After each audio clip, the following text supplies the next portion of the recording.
It's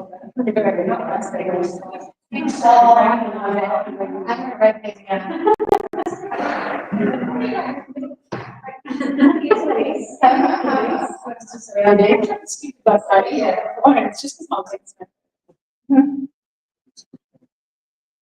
I love that way. So yeah, yeah. So she's in Toronto.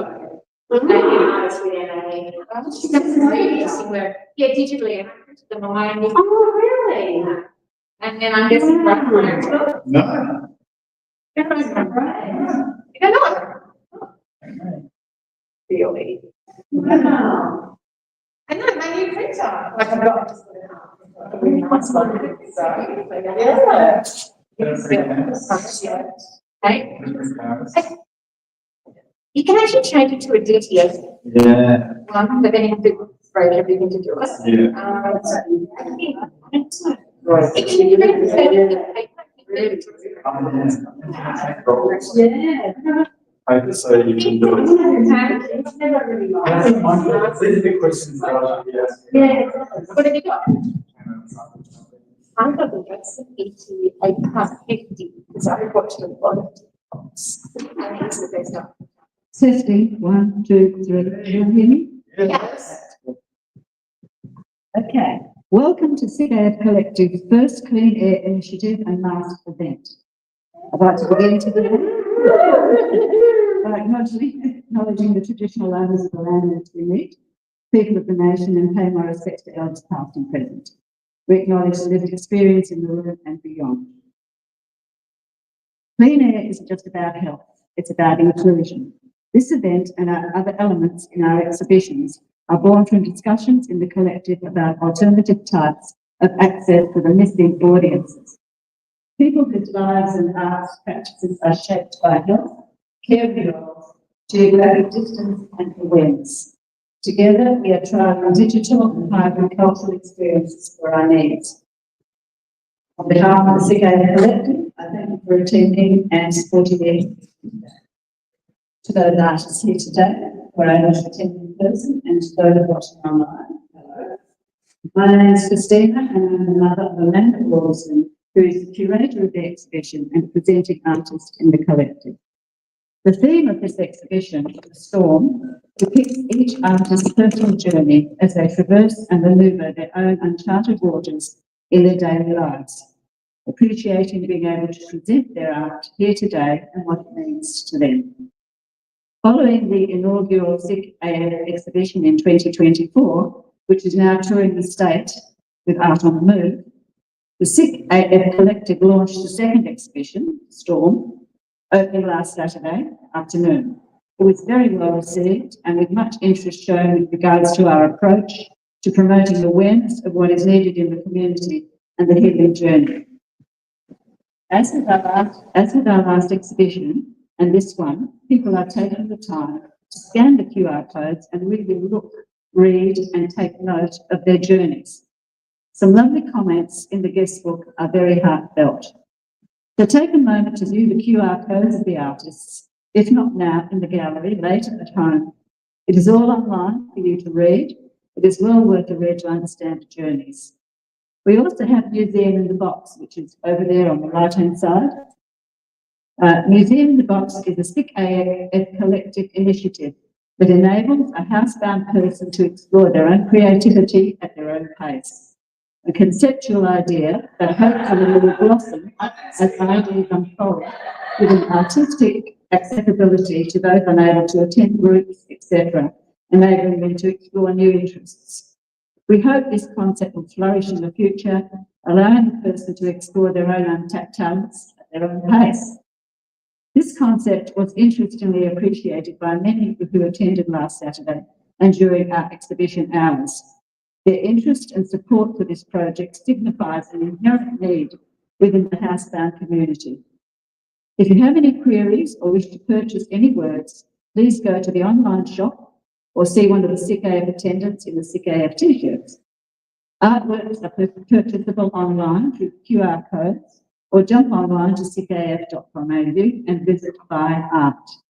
Each purchase sustains an artist, helping him to continue to create exhibit and challenge assumptions.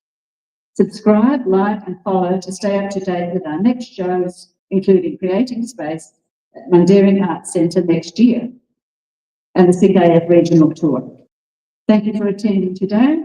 Enjoy the exhibition and safe travels. Thank you.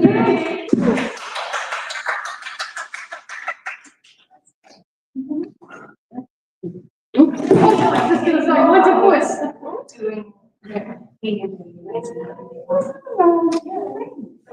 Yes,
Sudden chronic illness feels as though your limp, sick and exhausted body has been swept up and swallowed by an enormous wave.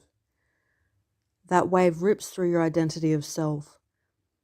All of the parts of yourself you've built or what you've instilled within yourself are now ruined, total debris. Your occupation, abilities, finances and future plans are fading off in the distance as you're swept further and further away from yourself. Looking at myself in the mirror is a distorted image, through fogged glass. I don't see myself anymore, a stranger in the reflection. If I ever look, that is. It's subtle, the grey hairs growing and giving up on colouring my hair because the fatigue is too immense. Not remembering the last time I put makeup on or plucked my eyebrows because it's the least of my worries. To a dresser full of clothes, yet tracksuits are worn, clothing I wouldn't have been caught dead in prior to illness. All of these things, no matter how big or little, when they slowly chip and fall away, you seem to lose more and more parts of your identity. And sometimes you wonder, is there anything left of me at all? If I ask myself the question, who am I don't know. Previously, I would have been able to answer that question. Now I cannot. I thought how cruel as I sunk deeper and deeper into the conditions and symptoms and the emotions that came with it. I sunk lower and lower, almost as though I was somehow below the seabed. I couldn't possibly get any lower. It took everything away from me. Even conversations with my children and partner were sparse because my ability to do so was impaired. It was lonely. There was no life raft. Doctors couldn't give me a fix-all medication or even a clear pathway of getting back to my old self. FND seems to be up for debate amongst clinicians, so it shouldn't shock you that there is no procedure or policy in regard to a new diagnosis. A website is mentioned, or in my case, I was told that if I just had got back onto my old medications, I would be back to normal. I was so hopeful within the first years, believing if I tried hard enough, I would get better. It set in randomly one day that these conditions were lifelong, and remission wasn't for myself. My hubris was believing remission would become reality. When I reflect back on my life, I can see how this storm wasn't new. I have felt it many, many times before, but within a different climate, a different seabed. Please understand, I have never had a person to base a moral compass on. The adults within my life haven't been safe, well-adjusted people. My compass, I've created and moulded myself in a fractured manner through my lived experiences. I have never felt as though a lighthouse or a home is a beacon of hope and safety. I'm wary of my surroundings and others. What feels like safety soon turns unsafe. Home as a child wasn't a safe space. I have to remind myself every day that I am safe, a mantra born out of becoming ill. I feel as though I have lived alone on a boat trying to figure out how to steer it with no knowledge of nautical life. I felt like I've had no help, support, or somebody protecting me. Life was for myself to figure out alone. I also feel that I've walked the plank many times. The anxiety and fear have been a constant theme within my life. Walking the plank, being physically unable to swim, life feels as though it wasn't meant for me. The familiarity of the storm, walking the plank, falling below sea level, feelings of drowning, or my own brain voting for its own mutiny against me. The raw truth is this isn't new. I was born into this. The only newness is that I have these new waves that crash. I've ridden many different waves before. The sexual, physical, emotional, abused and neglected child wave. The disabled, prejudiced and discriminated against wave. The unhealthy relationship wave. The mental health and all-encompassing and swallowing complex PTSD wave. Now I have these added waves, the chronic illness wave and the psychosocial disability wave as a result of my conditions and experiences. These waves have created a beast. Chronic illness has seemed to have mixed all of these different waves and created an entire ocean. An ocean that lasts forever. It's vast. The brutality and enormity of the ocean of chronic illness feels way more intense. Intertwined with my past experiences, interwoven and interconnected at every crash and fall, emotions are larger and feelings constantly demand to be felt like an undercurrent. Nerve pain pulsates. The symptoms thrash your weak body around, smashing against rocks, unable to get out of the current even when you scream and protest enough. The ocean becomes more vicious. This ocean feels cruel, unpredictable, and whilst familiar, a totally different beast, just like the new conditions I live with. Both the storm and the wave cannot be tamed. However, I have forged something to battle these storms, my own anchor. An anchor as old as myself. I have crafted and built it on my own merits. A tool that I have leaned into a lot after the crash of chronic illness. I realised early on in life, beauty and creativity can be made within these waves and storms, either as an act of kindness and quiet refuge, a safe space and sanctuary for healing, and a time for self-agency, mind organising, and self-growth, or as an act of rebellion towards the situations I find myself in. I oscillate between these stages when I create. The only constant anchor within my life and experiences has been the act of art. Drawing and creating within storms, a tool of grounding and salvaging the self since early childhood, a skill I have mastered through the decades of practice.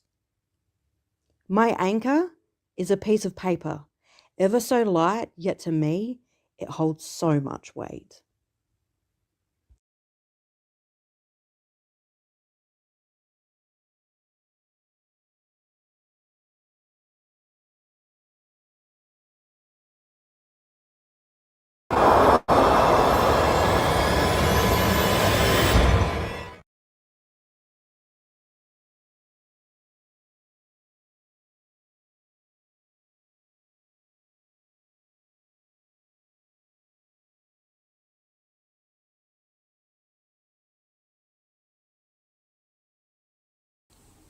One. Leaving the archipelago, I wept inside, but kept a map. Haptic, sensory, smells of the jetty at night. Wavelets lap, rhythmic below the boards, sea-splashed pylons, salt glint of shells in damp nets spread to dry. Memory's sanctuary. Full moon suspended tangerine on black. Reef colonies, pelagic fish, their secret life I long to share again if only I were well, could still breathe underwater. An ill storm made me a chronic castaway. Mainland ways feel harsh, hurried, loud. New hazards loom, fresh diagnoses plot my body chart. No rock pools to break my falls, only hard ground. 2.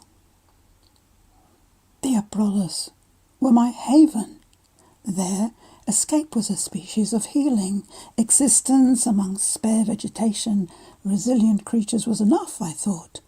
Seduced by island time, blind to the reciprocity of ocean life, misreading it as simple. Past the coastal edge, on land sea's ecotone, those outliers are heirs of a wilderness. Once my refuge, now it keeps me at bay. Morning reefs, seabirds wheel, flutter, fearlessly dive down to the abyss which teems with fish restlessly darting through marine canyons. I crave their aqueous existence, world without end, or at least without sickness. 3. Desk-bound. Unfolding the island map, I wrote the island's walkways, caves, from memory. Taboo places explored, that beckoned, drew me into a time fissure where sequence slipped in the mist beat between a single thought and its breath. I was tranced and enchanted by the liminal, where my worlds overlapped. In reverie's flow I followed desire paths to lost boundaries, faint clues, thresholds. Once again sundial shadows unspooled, wind veins reversed. My vital signs and symptoms, tracking an ever-present prognosis, were banished, and I transcended all pain. 4. I have grown so tired of translating scans, acronyms, ambiguous calligraphies, doctors' prescriptions, of onshore culture, its addiction to data. Though at times on the islands, which are one evolutionary step above sandbanks, visitors obsessed by taxonomies would list their catch like solemn train spotters: trout, rainbow, coral, dewfish, bulch and groper. Quote dates, times, reefs, islands, wallaby, Easter, Pelset. We colonise the wild with language, chronic claimants of all natural things which don't belong to us, and once thrived undivided by our borders, coordinates, isobars. 5. In shallow shoal waters, the silent dance of complex cross-species symbiosis sustaining microscopic life would seem surreal to us if bare eyes could see it. Mobile bright algae housed inside polyps of sessile coral rise sunwards to sip light, photosynthesize and feed their host, which, being animal, can't make energy. All flourishing is mutual. A far cry from these islands' haunting history. How Batavia, the Dutch Navy's proud flagship on her maiden voyage, laden with spoils, 330 souls, devilry and greed, was foiled by darkness, reef-foundered, and sank. 6. Blue coral grew over her lost cannons, rotten timbers colonised as habitat by sea creatures bound in life-death-life cycles. Mostly death. The climate's wounds are fatal. Algae threatened by heating shallows flee the reefs, taking all colour with them. Or violent storms drag them from their hosts, helpless against such harm. Fade is their only verb. Although I have no cure, and can never go back, words keep my sanctuary alive, and now I have even more need of it than before. I read its memory map, wondering what we could change if we knew the ruin of continuing to live as we do.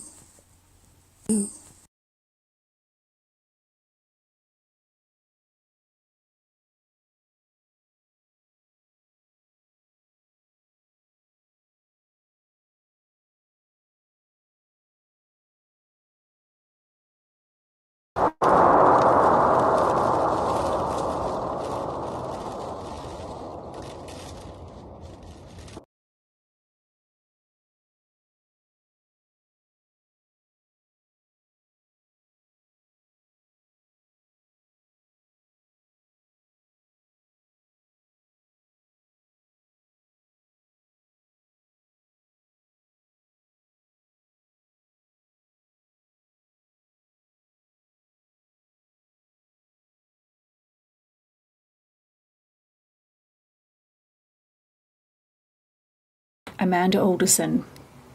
Dead Reckoning explores navigation as a metaphor in pinpointing complex diagnostics in chronic illness, injury and disability, and in the trialling of new treatment plans. A vital tool but with inherent fallibilities, dead reckoning is a navigation method relying on estimating one's current track from past bearings. Plunged between the island groups of Occam's razor and Hickman's dictum, navigation is tumultuous, erratic, requiring feats of endurance. A constant push-pull between medical disciplines, hypotheses in care, diagnostics and treatments. Dead reckoning is how I feel as a complex patient. Often finding nothing, often retracing your path, often colliding with the unknown. The vast unmapped spaces, the submerged reefs, causing chaos and confusion, occasionally finding land. I often feel like a rogue explorer, braving the unknown in ferocious seas with a captive crew. Sea-weary. Every storm is a battle. Land is a shipwreck. Lack of wind is lack of progress. But when I pause to look, in the stillness, I see inherent knowledge of how to survive and to even thrive exists all around me. Different ways of being emerge gently, on the islands, in the ocean, and through people, patients, sharing their lived experiences. I was never the first person here. I will never be the last. I hold my breath, dive deep, and uncover these treasures. The imagery of the ocean, of navigation, shipwreck, treading water, and the act of drowning and of submersion is the constant visual dialogue of my injury. These motifs are how I make sense of my experiences. Dead Reckoning is a convergence of works made across my health journey. Uncharted waters, voyage to disaster, wayfaring, anchored in limestone reefs, the Abrolhos Islands and the Batavia wreck.